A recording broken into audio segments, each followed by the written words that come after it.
대구 경북에서 또 대규모 집단 감염이 발생했습니다. 지난 20일 집단 감염이 발생했던 대구 대실요양병원과 같은 건물을 쓰는 제2미주병원인데요. 취재 기자 연결해서 자세한 소식 알아보겠습니다. 박진영 기자, 정확히 몇 명이나 확진 판정을 받았습니까?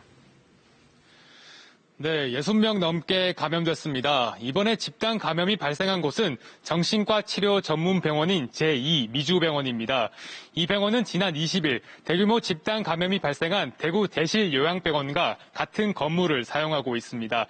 이곳에서 어제 1명에 이어 오늘 하루에만 61명이 추가 확진 판정을 받았습니다. 제2미주병원에 대한 검체 조사는 대실요양병원에서 집단 감염이 발생한 직후인 지난 21일에 실시됐습니다. 당시 종사자 전수 검사에서는 확진 환자가 1명도 나오지 않았습니다. 하지만 지난 25일 환자들 가운데 3명이 증상을 호소해 검체 검사를 한 결과 1명이 확진 판정을 받았고, 이에 따라 전수 검사를 진행해 모두 62명이 확진 판정을 받았습니다. 이 병원에는 환자와 종사자 등 모두 350여 명이 생활하고 있는데요. 전수 검사 결과 260여 명의 종사자와 입원 환자는 음성 판정을 받았고, 25명은 검사 결과 미결정으로 확인돼 재검사에 들어갔습니다. 확진자가 방역을 방해하는 일도 있다면서요? 네, 방역을 위해서는 확진자들의 움직임을 통제하는 것이 중요한데요.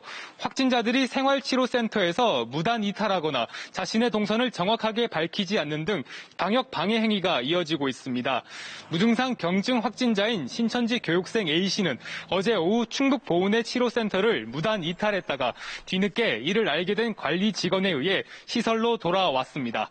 이탈하는 동안 A씨는 인근 마을의 한 펜션에서 주인 부부와 대화를 나누고 커피를 나눠 마신 것으로 알려졌습니다. A씨는 답답함을 느껴 바람을 쐬기 위해 시설 밖으로 나갔다고 밝힌 것으로 알려졌습니다. 경북 경주에서는 확진자들이 역학조사를 방해한 사례가 보고됐습니다. 경주의 확진자 4명은 역학조사에서 이동 경로를 속이거나 장시간 동안 동선을 전혀 밝히지 않아 방역에 혼란을 일으켰습니다. 대구시와 경주시는 이들을 관련 법률에 따라 고발했습니다. 지금까지 대구시청에서 KBS 뉴스 박진영입니다.